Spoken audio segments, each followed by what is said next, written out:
Hello, my name is Philip Nastasi, and I'm one of the local residents in this area. And I'm one of the families that have to live through this parking nightmare in my neighborhood. And one of the questions that I've asked some of the students of why they do that is they tell me that the parking fees at CSUN are cost prohibitive for them. Why is that the case? And why can't they park on their own campus when they're going to class? Anywhere you want. All right. Colin, do you? I get the pleasure of taking that one, I think. Yeah, please. Diane's so- busy, so would you? Obviously, we've had a lot of discussions over the years about that, but just the basics on parking at CSUN, the state doesn't support our parking program. So many of you know we probably parked in some of our parking structures we built over the last 15 years. All of that debt is paid through the parking program. So it's about a $9 million annual program that we have to fund. We're no different than any other CSU. And actually, if you look at the larger CSUs, our rates average out right now to about roughly $40 a month if you break it down that way. Most students pay by the semester. We do everything we can to retain those. Frankly, we haven't raised those fees in a number of years, and it's a very difficult issue for us. Right now, we actually just put out a question to our campus community several weeks back about all these issues with transit and parking, and we're trying to balance. We want more transit. We also probably need to look at, I think our neighbors would say, a little bit more parking supply in the key areas of campus.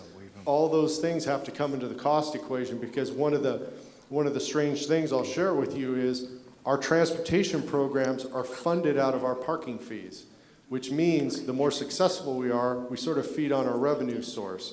So it's actually, I tell people here on campus, strangely enough, it's probably the most interesting economic model we have, parking, because there's a lot of supply and demand issues. But I guess the short answer to the question is we're doing everything we can to keep the costs as affordable as possible and balance the services there. And it's something that we have been in dialogue with the community about, and we just have to make it as convenient as possible so it's attractive. And frankly, we're here tonight to talk about getting more students to really be able not only to come to CSUN without using a single occupancy vehicle, which I'll say this, of the commuting students to CSUN, 80% of them are in a single occupancy vehicle. We need to solve that, but also we're building more housing here on campus, right? We've added 800 beds in the last few years. We have 3,200 beds. A lot of development around the campus. That all helps with the issue of traffic and parking, but it has to go hand in hand with investment in real transit so that you can come live here and not have to have a car. All right.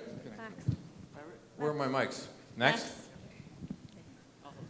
Okay. Good evening, Corinne Ho, Canoga Park Neighborhood Council. This is a question coming from Madagascar. From Madagascar, yes. This is a question from a stakeholder. The question is, how effective is the honor tap system? Thank you. Honor tap system. Well, actually, it's a good question, and I'll let Stephanie get into it. I was one of the people actually opposed putting gates on Metro, because I think the honor system actually is much more successful than people think it is. But Metro has put gates on all of the red line, on all the subway entrances now have gates that you have to show, you have to tap your ticket or tap your card in order to get in. So we'll get some better data shortly, but the vast majority of our riders pay. A lot of them have monthly passes, so you don't necessarily see them buying tickets, but a lot of them have monthly passes, the vast majority. Steph, is that? Yeah, you got it right, Richard. But what we also continue to do is look for ways to leverage technology to ensure that that population of our ridership who doesn't want to pay, we can actually leverage law enforcement to make sure that they do pay. And in fact, we are deploying now this infrared technology, video analytics, where the technology can actually determine whether someone's actually going through the gates and not paying a fare. So we're constantly recognizing that we do have this honor system, and we want to make sure as many people pay the proper fare as entitled to. Hi, everybody. My name is Mark Siegel. I'm president of the Sunland Tujunga Neighborhood Council. I polled my constituency, and I would say the biggest questions they have for you for this planning type of a meeting is they want buses that run more than every 90 minutes in our community. We're kind of the stepchild community of Los Angeles. And Mission College will be coming up to our area and having a satellite. And so we're looking to add buses for that particular route from other areas to the Mission. When And is- the last thing that When's they that asked supposed- for When's that is, supposed to open? I don't know Okay. yet. We're trying, because that's something And we can check on, so. You can ask the president of Mission College, and he should be able to tell you. But, because you guys are buddies, right? And the last thing is to connect us from our small community to Burbank, Pasadena, North Hollywood, and Northridge. Thank you. Thank you very much. Barry, who do I got, Barry or Max? Max. My name is Mike Kaiser. I'm an employee here at CSUN, and I'm a monthly pass holder for the Metrolink. And my wife and I also, we're a single car occupancy household, and we would normally, my wife teaches here at Pasadena City College. Today is a perfect example of what where the problem exists. Specifically, I had to drive here. I couldn't ride my bike and take the train because there's no train to go home tonight. Furthermore, I had to spend an hour today at lunchtime driving my wife over to the North Hollywood station to drop her off so she could take 2 trains over to Pasadena. I'm going to go pick her up right now. My point is that there's a train system that runs right up to this school. And why aren't people taking it? With the monthly pass holder, you can not only you ride for free on the weekends, so we go on vacations, and this extends into the light rail and the bus. So here you're promoting a much larger reduced carbon footprint by these programs. Thank you, Colin Donahue, for your efforts to speak to the Metrolink, and please give the rest of the CSUN a reduced rate on these monthly passes. We're enjoying the benefits. I don't know why anybody else isn't. And so get more trains out here. Get more Thank you. trains. Okay. Oh, Yep, Barry? oh. Hi, I have a question about the Orange Line. You've talked about, I'm sorry, let me just interrupt for 1 second before I ask the question. People, particularly if you're leaving, there's a questionnaire, if you find it at the back table, that has to do with the future of the Northeast San Fernando Valley, and it's an online survey. So I'd encourage everyone to take a look at it and to pick up this flyer and participate in that survey when you get a chance. I'm sorry, my apologies. ma'am. that's okay. Talking about, putting bridges or tunnels at the intersections, but you were also talking about getting longer buses. When would that happen? Is that something that's actually planned? Thanks to the legislation that was just passed by some of the members Nazarian, we are actually studying when we could actually procure those buses and get them in service. It would fit nicely with the grade separations, once the grade separations are done, so that those buses are not mixing with traffic. That would be, that's an ideal sort of timing to look at doing both those at the same time. It's a couple of years. I'm sorry? Well, they run, one of the things that it would allow us to do with grade steps is run what they call tighter headways, less time in between buses, so you can put longer buses on that run more frequently without the intersection slowing them down. So that would be the fastest way to get relief on the Orange Line. Max? Hi, my name is Dominic Ortiz. I'm a CSUN student, and I travel to campus by metro every day. I was wondering what might be done to the transit center, because if you've ever taken the 744, you know that there's only like 2 benches there, and sometimes there's up to 20 or 30 students just standing around while other students are passing by walking to their cars. So I'm just curious about that. Thanks, Dominic. And so you know the transit center very well. And if you think about it, the south side of the transit center has 4 large bus bays in it.